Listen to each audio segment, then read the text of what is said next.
찬양할까요? 무덤에 머물러, 무덤에 머물러 예수 내 구주 새벽 기다렸네 예수. 자, 우리 2절도 찬양합시다. 헛되이 짓기네 예수 내 구주 헛되이 봉하네 예수 내 주. 원수를 다 이기고 무덤에서 살아나셨네. 어둠을 이기시고 나와서 성도와 함께 길이 다 선포합시다.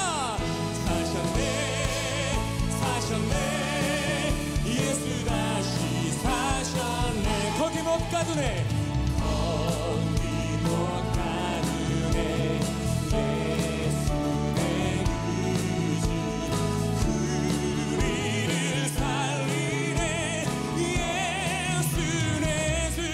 원수를 다 이기고 무덤에서 살아나셨네. 어둠을 이기시고 나와서 성도와 함께.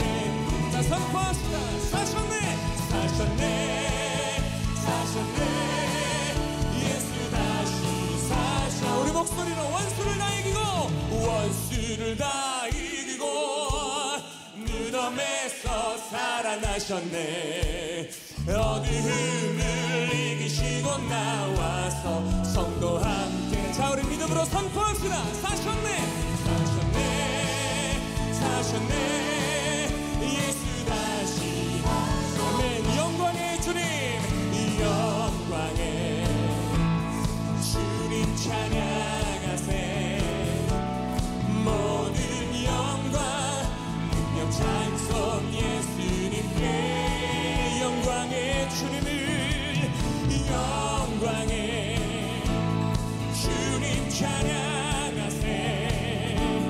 주의 백성 모두 함께 찬양하세. 아멘. 두 손을 높이 들고 주 이름 찬양. 존귀 영광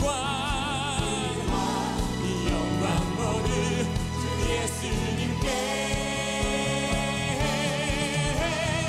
영광의 주님 찬양하세. 죽으시고 부활하신 마다. 우리 현방같이 한번 찬양하겠습니다. 영광의 주님 찬양하세. 영광의 주님 찬양하세. 모든 영광 능력 찬송 예수님께.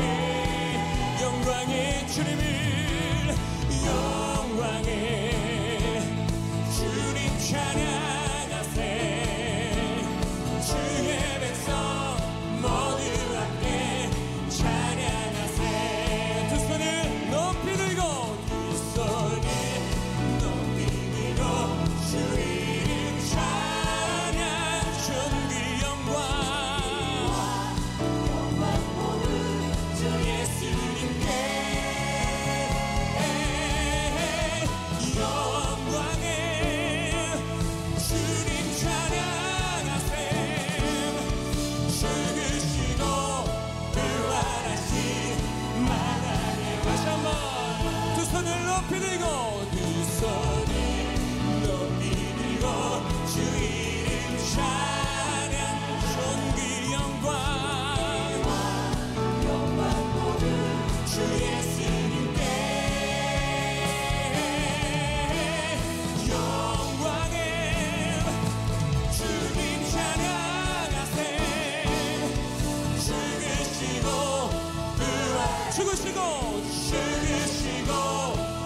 죽으시고 부활하신 만왕의 왕. 할렐루야. 죽으시고 부활하신 만왕의 왕 되신 우리 주님의 이름을 높여드립니다.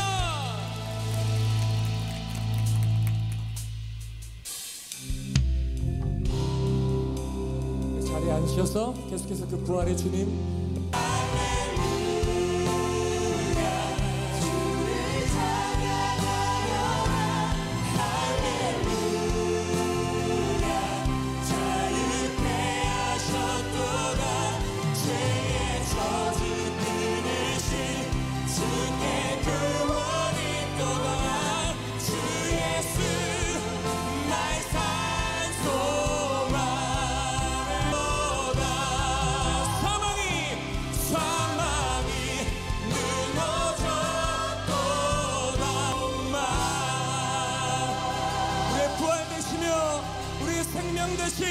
우리 찬소망 되신 주님의 이름을 높여드립니다. 우리 모든 영광과 감사의 박수로 주님 앞에 나아갑시다. 할렐루야. 오늘은 부활절 말씀으로 나는 이것 때문에 예수님을 믿습니다. 나는 이것 때문에 예수님을 믿습니다 라는 제목으로 제가 왜 예수님을 믿는지 하는 기독교의 세 가지 가장 큰 특징을 나는 이것 때문에 예수님을 믿습니다 하는 제 고백적으로 좀 여러분하고 나눠보려고 합니다. 만약 누군가가 저에게 와서 최병락 당신은 하고 많은 종교 중에 왜 기독교를 선택해서 믿게 되었는가?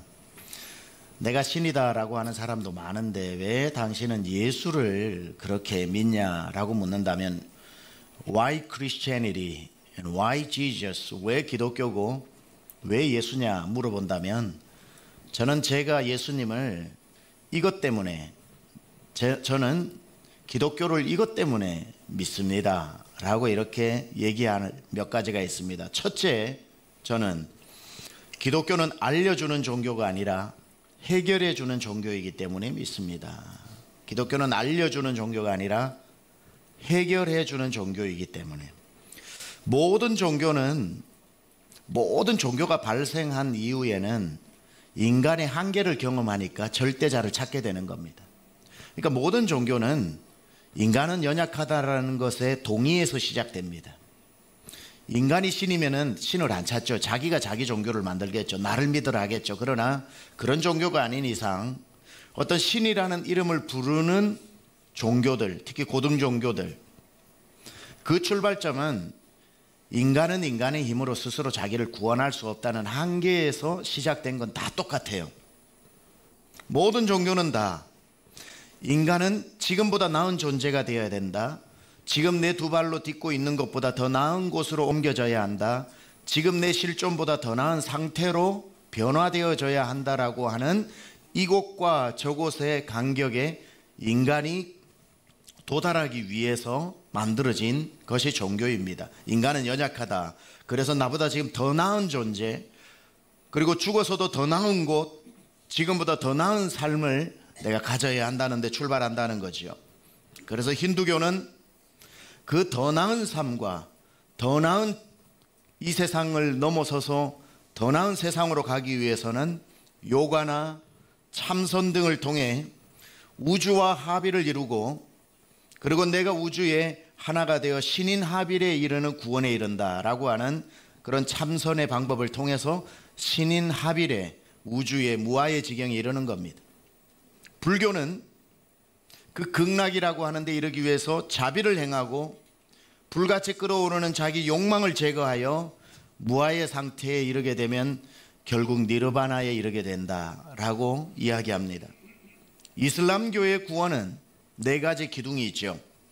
순교를 하든지 성지순례를 해야 하고 선행을 베풀어야 하며 그리고 인샬라 알라의 뜻을 행해야 구원을 받는다라고 이야기합니다.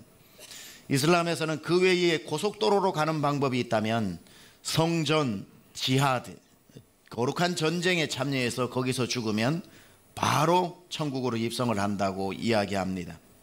자, 이런 제가 방금 말씀드린 종교들의 특징은 뭐냐면 더 나은 곳으로 가야 한다는 특징과 더 나은 곳이 있다는 것을 다 제공해 줍니다. 그런데 방금 말씀드린 이 특징은 구원의 길을 나름대로 노력해서 구원의 길을 가르쳐 주고는 있지만 결국 그건 네가 해야 된다 이거예요. 네가 참선을 해야 되고 네가 요가를 해야 되고 네가 어떤 돌을 닦아야 되고 네가 전쟁에 참여해서 네가 업적을 쌓아야 되고 구원은 있다. 그러나 네가 해야 된다라는 게 보통 종교의 특징입니다. 그래서 구원의 길을 알려줄 뿐입니다. 구원 이렇게 하면 되는데 너 이렇게 살아야 구원을 얻을 수 있어. 이게 일반적인 종교의 특징이죠. 그러면 이걸 다른 말로 표현하면 뭡니까? 너의 구원은 네 노력으로 이루는 거다. 또는 결국 구원은 너에게 달렸다. 구원은 아무리 구원의 길이 저기에 좋은 게 있어도 가야 하는 건 결국 네 노력이다, 이 말이죠. 그렇다면 여러분, 자기 노력으로 구원을 이루는 게 가능합니까? 여러분은 여러분을 구원시킬 수 있나요? 저는 저를 잘 알기 때문에 저의 구원을 제가 이룰 수 없다는 걸 옛날부터 알았습니다. 그래서 너는 왜 기독교를 택하고 예수를 믿냐라고 말한다면 구원의 길을 알려주는 게 아니라 해결해주는 종교이기 때문에 저는 믿는다고 이야기하는 건데, 걸어갈 힘이 없는 사람에게 만약 누군가가 저기가 목표물이다, 힘내라, 가라, 걸어갈 힘 없는 사람에게 아무리 가야 할 곳을 가르쳐 준다고 할 수 있는 게 아니죠. 만약에 다른 종교를 굳이 이렇게 표현한다면 구원의 길이 저기 있다, 근데 네가 가야 한다라고 했을 때 내가 어떻게 가냐, 이 말이죠. 길도 몰라 못 가고 힘도 없어서 못 가고 능력도 없어서 못 가는 거 아닙니까? 기독교는 저에게 길을 알려주는, 저기 있다고 길을 알려주는 게 아니라 길이 되어준 종교죠. 너는 갈 수 없다, 인간의 힘으로는 할 수 없다. 구원의 방법을 알려주는 게 아니라 구원을 시켜주는 종교인 거죠. 저기까지 가야 한다가 아니라 저 높고 높은 별을 넘어 이 낮고 낮은 땅 위에 친히 그분 하나님이 인간의 몸으로 입고 오셔서 우리의 죄를 해결해 주시고 우리를 등에 업고 가는 종교잖아요. 가라고 채찍질하는 종교가 아니라 우리를 업고 안고, 신명기 1장에 나오는 것처럼 너희가 광야에서도 당하였거니와 여호와께서 너희를 안고 이곳까지 이르르셨다는 것처럼 우리의 능력을 하나님은 잘 아시는 거예요. 자력으로 구원할 수 없다는 것, 어떤 노력으로도 인간은 구원받을 수 없다는 것. 그래서 아까 우리 불렀던 찬양처럼 저 높고 높은 별을 넘어 이 낮고 낮은 땅 위에 죄범한 영혼 구하려 그 아들 보내사 화목제물 삼으시고 죄 용서하셨네. 하나님 크신 사랑은 말로 다 형용 못하네. 영원히 변치 않는 사랑, 성도여 찬양하세요. 저는 오라고 하지 않고 거기 기다려 내가 갈게 하는 이 매력에, 이 기독교의 유일한 구원의 방법에, 우리 보고 구원의 길을 알려주고 갈 수도 없는 힘을 가진 사람에게 하라고 채찍질하는 종교가 아니라 직접 우리에게, 나에게 와주신 곳, 이 낮고 낮은 곳까지 데리러 온 종교, 하늘에서 이 땅까지 날 찾아와 주신 그 큰 사랑, 저는 이것이 기독교의 가장 큰 특징이고, 누가 저에게 당신은 왜 다른 종교 중에 기독교를 믿냐면 바로 구원의 길을 알려준 게 아니라 구원을 시켜준, 길을 알려준 것이 아니라 길이 되어준 종교이기 때문이다. 구원을, 길을 알려주는 게 아니라 해결해주는 종교이기 때문에 주님이 친히 오셔서 하셨죠. 길 찾지 마라, 내가 길이다. 생명을 찾지 마라, 내가 생명이다. 진리를 찾지 마라, 내가 곧 진리다. 나로 말미암지 않고는 아버지께로 갈 수 없지만 다른 말로 하면 나를 통하면 아버지께 천국에 갈 수 있다고 말씀하신, 길을 가르쳐 주시는 분이 아니라 내게 길이 되어 주신 예수님. 그래서 저는 기독교가 가장 인간을 잘 이해하는 참된 종교라고 믿는 겁니다. 여러분, 길을 딴 데서 찾지 마십시오. 길은 예수 그리스도입니다. 믿기만 하면 천국에 가는 길이 열렸는데 내가 가장 잘 아는 내가 무슨 나를 믿고 산단 말입니까? 여러분, 여러분을 무시해서가 아니라 여러분을 의지하지 마십시오. 절대로 여러분 자신이 여러분을 구원해 줄 수 없습니다.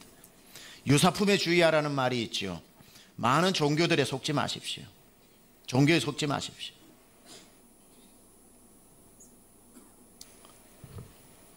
오늘 아침에도 집에 나오다 보니까 집 근처에 어느 집 앞에 소금을 쫙 뿌려놓고 소금을 두 대박을 옆에, 문 옆에 해놨더라고요. 요즘 강남에 그런 데 없을 것 같은데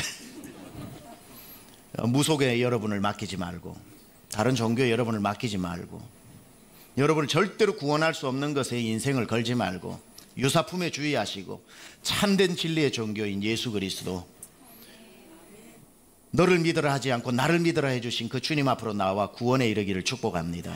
저는 이것이 기독교를 믿는, 제가 예수님을 믿는 첫 번째 이유입니다. 두 번째, 최병락 당신은 왜 예수를 택하고 기독교를 믿느냐고 묻는다면, 두 번째, 기독교는 살아나고 살리는 부활의 종교이기 때문에 그렇습니다. 기독교를 뭐라고 그래요? 부활의 종교라고 말을 하죠. 지금도 온 세상이 오늘 다 부활의 메시지를 전하고 있을 겁니다. 예수님이 십자가 위에서 죽으셔서 우리의 죄를 대속하셨지만 그것은 우리의 죄값을 치르는 거지요. 죄값을 치르는 것. 예수님이 십자가 위에서 죽으시는 것으로 만약에 성경이 끝이 난다면 기독교는 부활의 종교가 아니라 고난의 종교, 심판의 종교, 십자가를 지고 하는 고행의 종교로 끝이 나겠죠. 필요 없다는 게 아닙니다. 그러나 그건 과정이라는 것을 알아야 합니다. 결과가 아닙니다. 십자가는 결과가 아니에요. 부활에 이르는 과정인 겁니다. 그래서 신앙생활을 묘사하면 이겁니다. 죄의 출발력을 떠나서 십자가의 정거장을 지나 부활의 종착역에 이르는 겁니다. 많은 사람이 십자가 종교에 머물러서 정거장이 종착역인 줄 알고 고행의 종교로만 살아가는 여전히 다른 고행의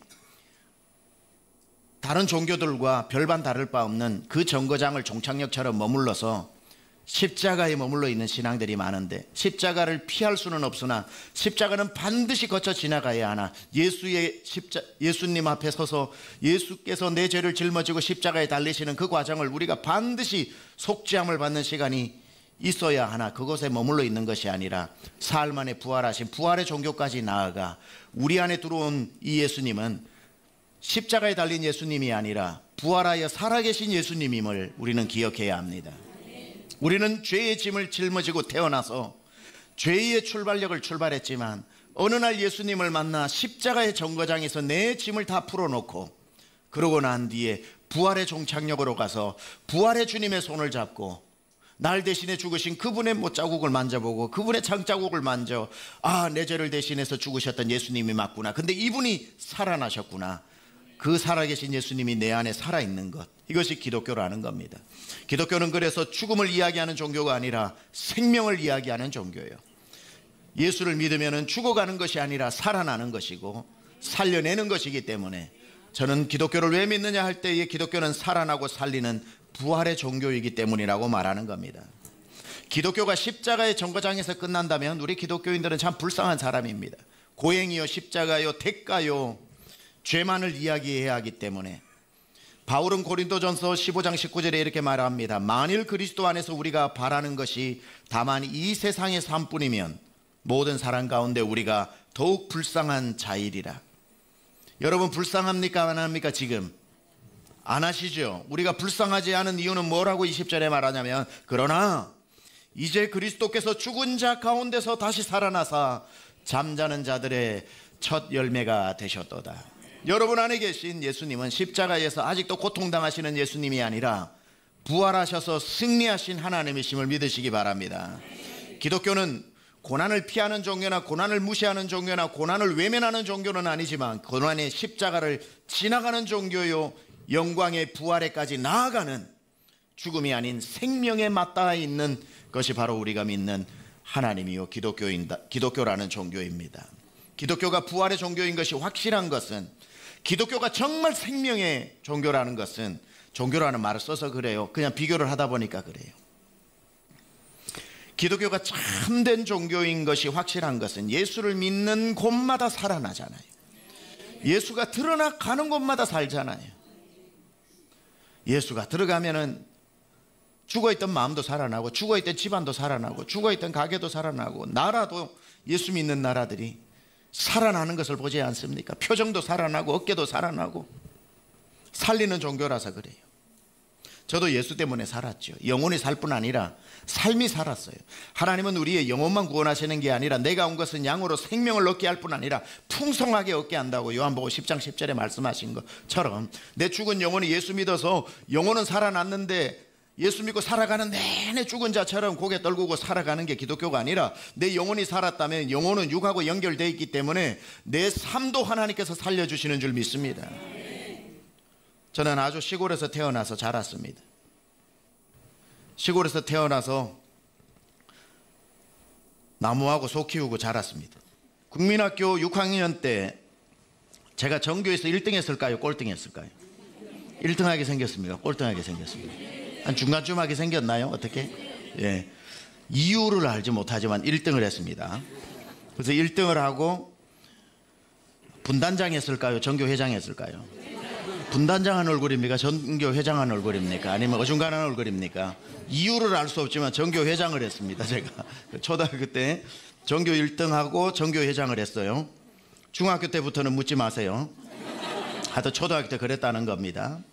이제 중학교 진학을 앞두어야 됩니다. 중학교 진학을 앞둬야 되는데 두동면에서 대학을 간 사람 별로 없고 잘 가면 중학교 진학 공고나 농고를 가는 게 일반적이고요. 대부분은 농민 영농 후계자 되는 게 꿈입니다. 그러다 보니까 뭐 대학을 안 간 사람은 없겠지만 거의 간물에 콩나듯이 한 명씩 가는 게 저희 두동면 전체의 상황이었습니다.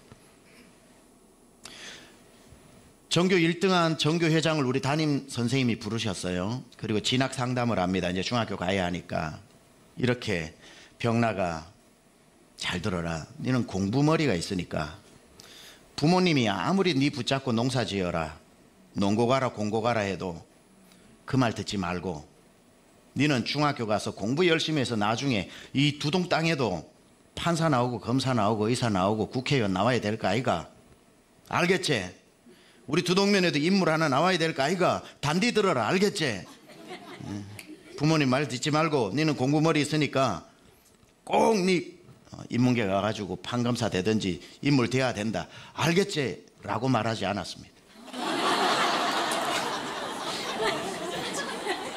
담임 선생님이 전교회장 그것도 전교 1등 붙들어 놓고 그 말씀 안 하지 않으시고 진학 상담을 어떻게 했냐면 병나가 너는 덩치가 좋으니까 권투 한번 해볼래 그랬어요. 너는 덩치가 좋으니까 권투 한번 해볼래. 내가 체육중학교 아는 데 있다. 소개해 줄게. 이게 두동국민학교 전교회장에게 거는 기대의 최대치였습니다. 농사 지으시는 부모님도 저에게 비전을 말씀해 주신 적이 없고 학교도 저에게 비전을 얘기해 준 적이 없고 무엇을 하며 살아야 되는지 앞이 하나도 보이지 않는 게 저의 삶이었습니다. 비록 어렸지만 아무도 어떻게 살아야 되는지에 대한 말을 보여주지 않았습니다. 길을 보여주지 않았습니다. 근데 중학교 2학년 때 예수님을 제가 믿고 난 뒤에 어두웠던 마음이 밝아졌습니다. 굉장히 밝아졌습니다. 그때 예수님을 중학교 2학년 여름 수련회 때 만나고 난 뒤에 이제 무엇을 하며 살아야 할지를 알게 된 게 아니라 무엇을 해도 괜찮다는 마음이 들었어요. 뭘 해야 되겠다가 아니라 나 이제 뭘 해도 잘할 수 있겠다는 생각이 들었어요. 예수님이 함께 하시는 이 마음이면 뭘 한들 못하겠느냐. 농사 지어도 1등 농사 지을 것 같더라고요. 공장에 일을 해도 제일 먼저 승진할 것 같더라고요. 공부를 해도 잘할 것 같고 예수님이 딱 마음에 들어오시니까 자신감이 생기는 거예요. 살아계신 주님이 내가 뭘 해도 함께 하시는데 내가 이걸 해야지 저걸 해야지 안 보이던 너 이건 해라. 그건 고등학교 2학년 때 가서 주님이 소명으로 저를 주의 종으로 부르신 거고요. 그 전까지 뭘 할지 모르는 것에 대한 고민이 별로 없어지고 오히려 뭐든지 할 수 있을 것 같은 마음, 제 마음을 살려내시더라고요. 제가 예수님을 믿은 다음 저는 죽은 생명이 사망에서 생명으로 옮겨진 영혼의 구원을 받은 것뿐 아니라 예수님이 내 안에 들어오셔서 나머지도 살려주셨는데 제 기도 살려주시고 가난한 집안이었지만 가난을 모르고 살도록 하나님께서 그렇게 표정도 살려주시고 꿈도 살려주시고 말도 살려주시고 다 살려주셨어요. 그래서 저는 예수님이 좋은 거예요. 예수님이 오셔서 너 이제 오늘부터 나 믿으니까 지옥에서 천국으로 주소 옮겨졌다. 그리고 그 다음부터 네가 알아서 살아라 하지 않고 내가 온 것은 양으로 생명을 얻게 할 뿐 아니라 풍성하게 얻게 하려 함이라 제 인생의 풍성한 삶으로 죽어가는 모든 것들을 살려주시는 애. 오늘 이 부활하신 주님이 여러분의 영혼만 구원하시는 것이 아니라 가정도 삶도 구원해 주시기를 축복합니다.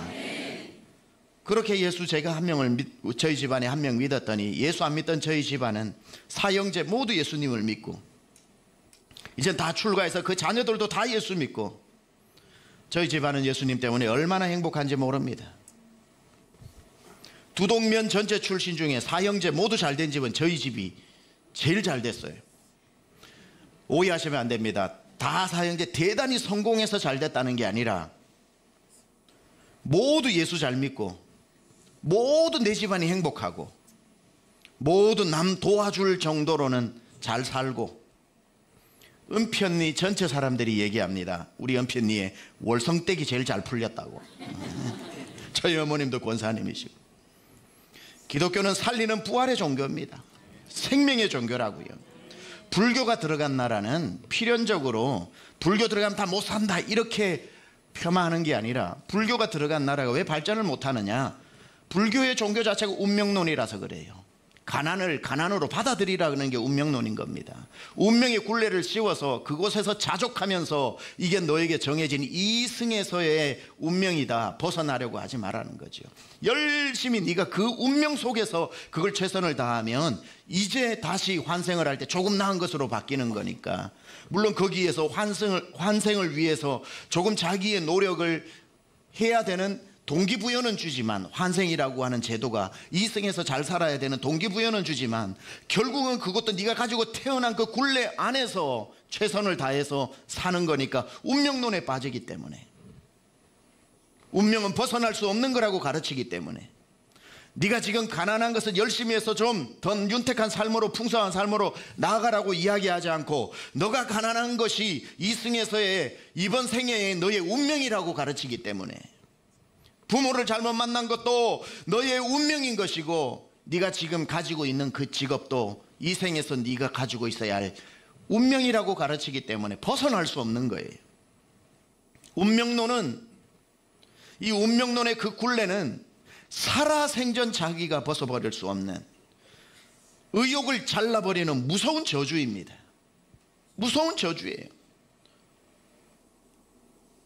그래서 하나님을 떠난 다른 종교를 가진다는 게 이토록 우리를 무섭게 저주 아래, 그 운명 아래, 쇠사슬 아래 묶어두는 겁니다. 하지만 예수님이 오셔서 하신 일이 뭡니까? 죄와 사망의 사슬에서 끊으시고 새장에서 풀려난 새처럼 자유롭게 하시고, 외양간에서 뛰어나온 갇혔다 풀려난 송아지처럼 우리를 자유케 하시려고 오신 것 아닙니까? 누구든지 주의 영이 있는 곳에 자유함이 있느니라. 주께서 자유를 주시려고 우리를 십자가에서 자유케 하셨으니 다시는 종의 멍에를 매지 말라. 어떤 운명도 예수 앞에 다 끊어지는 겁니다. 그리고 희망찬 내일을 노래하게 하는 것이 예수요, 우리가 믿는 기독교인 것입니다. 그래서 저는 기독교를 부활과 생명의 종교로 믿는 것이고, 그래서 제가 예수님을 믿는 게 얼마나 행복하고, 종교로 말한다면 이 기독교가 나의 종교가 되어진 것이 얼마나 하나님 앞에 감사한지 모릅니다. 베드로전서 1장 3절이 말합니다. 우리 주 예수 그리스도의 아버지 하나님을 찬송하리로다. 그의 많으신 긍휼대로 예수 그리스도를 죽은 자 가운데서 부활하게 하심으로 말미암아 우리를 거듭나게 하사 산 소망이 있게 하시며, living hope, 살아있는 소망, 죽어있는 소망이 아니라 부활하신 주님이 내 안에 들어오면 여러분의 내일은 살아있는 겁니다. 여러분의 10년 후도 살아있는 겁니다. 어떤 꿈을 꾸면 세상 사람들이 얘기하죠. 야, 네 주제에 무슨 그런 꿈을 꾸냐, 그런 거 괜히 안 되면 실망만 크니까 그냥 네가 주어진 대로 그냥 살아, 무슨 헛된 꿈을 꾸고 있어라고 꿈도 짓밟아 버리지만, 주 안에서는 내가 꿈꾸는 모든 소망이 살아있는 것입니다. 산 소망이에요. 내가 이루는 것이 아니라 나에게 뜻을 행하고 작정하고 이루어 가시는, 빌립보서에 나오는 것처럼 너희 안에 착한 일을 계획하신 이가 그리스도의 날까지 이루실 줄로 확신하노라. 갈라디아 4장 19절에 형제들아, 너희 속에서 하나님의 형상이 이루어지기까지 내가 해산하는 수고를 아끼지 아니하노라. 우리는 계속 하나님의 형상으로 날마다 살아나고 자랄 것이고, 하나님 우리 안에 가지고 계신 계획은 날마다 그리스도의 날까지 이루어가는 줄 믿습니다. 따라서 오늘 이렇다고 내일 이렇게 사는 게 아니라는 거예요. 우리에게 있어서는 살아있는 소망. 세상은 꿈꾸면 헛된 꿈 꾸지 마라. 너희 집안에 그런 꿈이나 가당키나 하냐? 네 지금 형편에서 그런 꿈을 꾸는 게 말이라도 되냐고 생각하냐? 그냥 헛된 꿈이나 꾸고 하루하루 그렇게 보내지 말고, 이렇게 꿈을 짓밟을지 몰라도 주 안에서 부활한 종교는 꿈을 꾸어라. 산 소망을 꾸어라. 그것은 산 소망이다. living hope다. living hope, 살아있는 소망이다. 여러분 마음가운데 좌절되어지고 예수 믿다가 이제는 안 될 것 같은 그런 건 주님 기뻐하시지 않습니다. 내 안에 부활의 주님이 다시 찾아오셔서 무덤 속에 다시 들어간 나를 끄집어내고 다시 부활의 주님과 함께 여러분의 삶 가운데 하나님 역사하실 수 있도록 주의 능력의 손을 붙잡으시기를 축원합니다. 우리는 살아있는 소망을 붙잡는 자지 죽어있는 소망을 붙잡고 살아가는 자가 아니라는 것을 기억하시기 바랍니다. 마지막으로 세 번째, 누군가가 당신은 왜 기독교를 믿습니까? 왜 예수를 믿습니까? 한다면 저는 이렇게 말합니다. 기독교는 은혜의 종교이기 때문입니다. 은혜의 종교이기 때문입니다. 여러분, 기독교가 은혜의 종교라는 것을 가장 잘 보여주는 이야기 하나가 예수님이 친히 비유하신 탕자의 이야기입니다. 집 나간 아들의 이야기죠. 아버지가 살아계신데도 이 둘째 아들 참 못됐습니다. 아버지, 내게 주실 유산 절반을 주세요 그럽니다. 그 당시에 아버지 살아계신데 유산을 달라고 하는 건 부모가 죽었을 때만 받을 수 있는 건데, 아버지 빨리 지금 죽어요, 이 말이랑 똑같으니 얼마나 불효입니까? 마음이 떠나버린 것을 알고 아버지가 재산의 절반을 주지요. 이 아들은 이 방 안에 있어도 내가 유산을 주지 않으면 평생 마음이 내게서 떠난다는 것을 알았기 때문에, 갔다가 다시 마음까지 챙겨서 돌아오지 않는 이상 이 아들이 내 안에 머물 수 없다는 것을 알고 유산 절반을 알고서도, 잃어버릴 걸 알고서도 줍니다. 아버지의 사랑이, 그 배려가 얼마나 큽니까? 그것도 모르고 아들은 좋아가지고 그 돈 바리바리 챙겨가지고 가능하면 지긋지긋한 집과 가장 멀리 타국으로 가버립니다. 그 당시에 타 지역만 해도 요즘처럼 카톡도 없는데 타 지역만 해도 2억 말리인데 타국으로 갔으니 얼마나 멀리 간 겁니까? 거기에 가가지고 이제 돈 가지고 허랑방탕하면서 부어라 마셔라 창기들에게 돈을 다 버리고 나니, 돈 버는 게 힘들지 쓰는 게 얼마나 쉬워요. 뭐 오래 걸렸겠습니까? 그래도 워낙 많은 부잣집이다 보니까 꽤 오랫동안 허랑방탕했던 것 같아요. 어느 날 그 많던 돈이 다 사라지고 아무것도 먹을 것이 없어가지고 노예로 팔려가죠. 돼지를 칩니다. 돼지를 치는데 어느 날 보니까 돼지가 먹는 음식이 쥐염열매인데, 성경에 보면은 돼지들이 먹는 쥐염열매를 먹었다고 하지 않아요. 쥐염열매도 없어서 못 먹었다 그랬어요. 그러니까 어느 정도로 지금 가난한 겁니까? 돼지가 부러울 정도죠. 너는 그래도 열매라도 있구나. 나는 그것도 없어서 못 먹는다. 문득 생각나죠. 우리 아버지 집에는 먹을 것이 많고 종들도 풍성하게 먹는데, 내가 우리 아버지 집으로 다시 돌아가가지고 이제는 아들로 삼아달란 말 못하니 종 중에 하나로 삼아달라고 해야 되겠다 하고 용기를 몇 번 내고 입으로 연습하고, 아버지 잘못했어요, 아버지 잘못했어요, 아버지 잘못했어요, 아버지 잘못했어요, 뭐 수십 가지 연습하고 터덜터덜 걸어가고 있는데, 몇 년 만에 돌아오면 아들이 집을 먼저 보고 아들이 아버지를 먼저 찾는 게 정상이죠. 떠나간 아들을 기다리는 아버지는 아들이 언제 올지 모르지만 아들은 오늘 가는 거 자기가 알잖아요. 그런데도 아들이 나간 그날부터 동구 밖에 나가서 까치발 들고 아들을 기다리고, 눈이 퀭해진 아버지가 아들을 또 먼저 발견해요. 아들이 아버지를 발견하는 게 더 정상 아닙니까? 나는 가는 걸 알고 아버지는 오는 걸 모르는데. 그래도 아버지가 먼저 발견하고 난 뒤 아버지가 뛰어가가지고 아버지 죄송해요 말 떨어지기도 전에 입을 확 어깨로 맞고 그냥 끌어안아 버립니다. 그리고는 사람들에게 뭐하냐, 빨리 목욕물 대표해야지.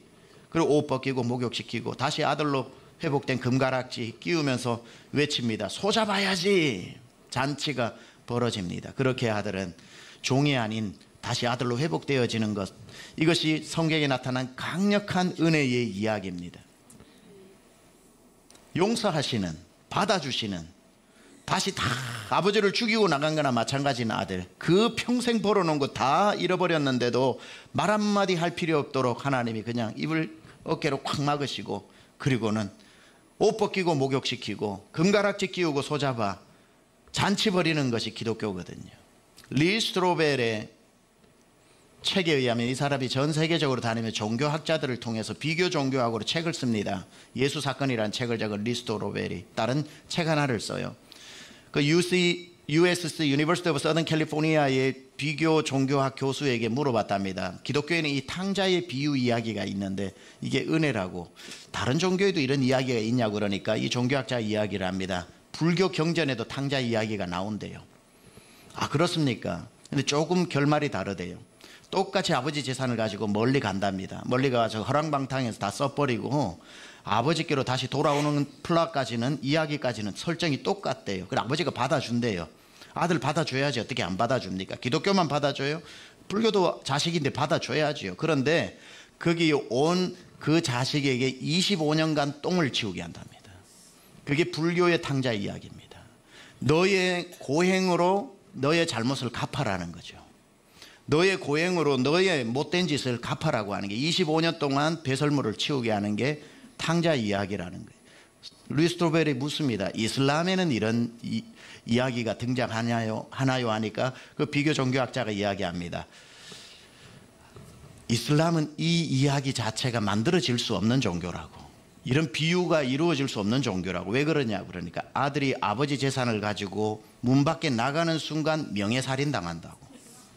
나가는 순간 아버지로부터 명예살인을 당하든지 그 형으로부터 명예살인을 당하든지 그 가족이 못하면 동네 사람이 대신 아버지의 명예를 지켜주기 위해 동네 사람들이 죽인다는 거예요. 용케 아버지 집을 피해 간다고 할지라도 다 돈을 잃어버리고 나면 이슬람의 교리로서는 절대 돌아올 수 없다는 거예요. 거기서 죽어야지 돌아올 수 없다는 거예요. 왜냐하면 돌아와서 이 기독교의 이야기처럼 아버지와 아들이 화해하려면 아버지가 용서해야 되고 아들은 잘못했다고 해야 되잖아요.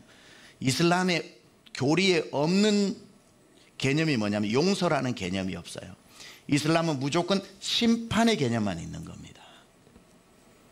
그 구원은 아까 말했듯이 선행이나 순교나 지하들을 통해서 내가 공을 세워서 가는 것이고, 유일하게 한 가지 인샬라 신의 뜻으로 구원을 받을 수 있지만 용서해서 구원을 받는 건 없는 거예요.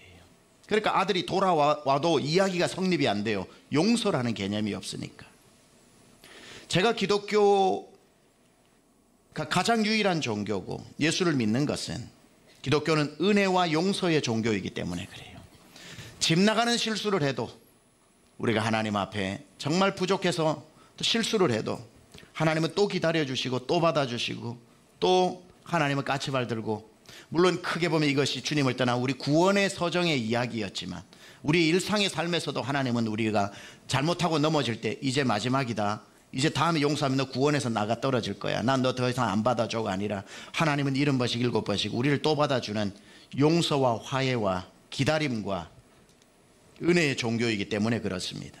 히브리서 14장 15절에 16절, 우리에게 있는 대제사장 예수는 우리의 연약함을 동정하지 못하실 리가 아니요 모든 일에 우리와 똑같이 시험을 받으신 이로되 죄는 없으시니라. 같이 한번 읽을까요? 그러므로 시작.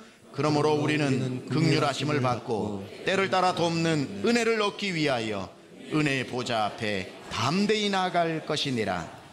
저는 이게 너무 좋은 겁니다. 부흥회 다닐 때마다 이 구절을 설교를 합니다. 기독교가 기독교 되게 하는 건 은혜의 종교인데 주님이 말씀하시는 거예요. 은혜의 보좌에 mercy seat이죠. 은혜의 보좌 앞에 앉은 우리 주님은 찾아오는 사람의 사정을 동정하지 못하실 분이 아니요 일체 모든 일에 우리가 겪는 모든 것을 경험하신 분이시라. 그러므로 우리가 그 긍휼하심을 받고 때를 따라 돕는 은혜를 입기 위하여 은혜의 보좌 앞으로 담대히 나아가죠.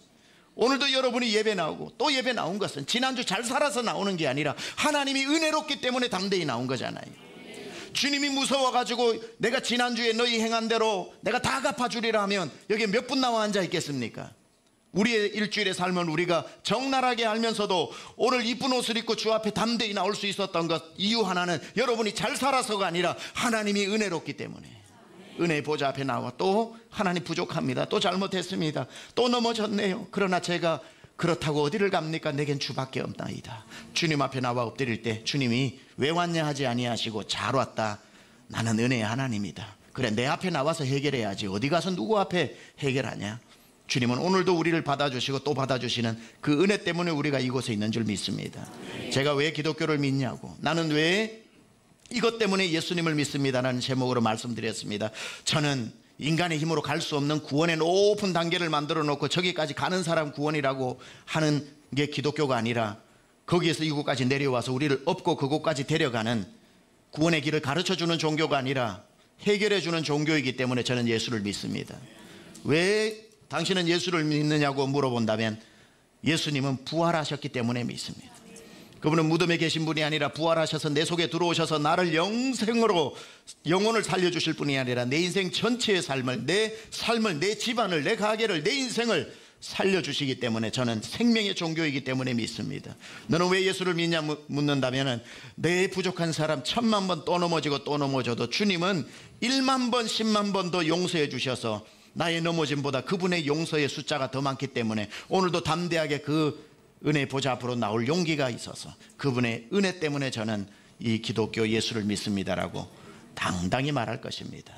구원의 종교, 부활의 종교, 은혜의 종교, 그 모든 것을 우리에게 패키지로 선물해 주신 우리 주 예수 그리스도 부활하신 주님을 찬양합니다. 평생 이 주의 은혜 안에 머무시는 여러분 되시기를 축원합니다.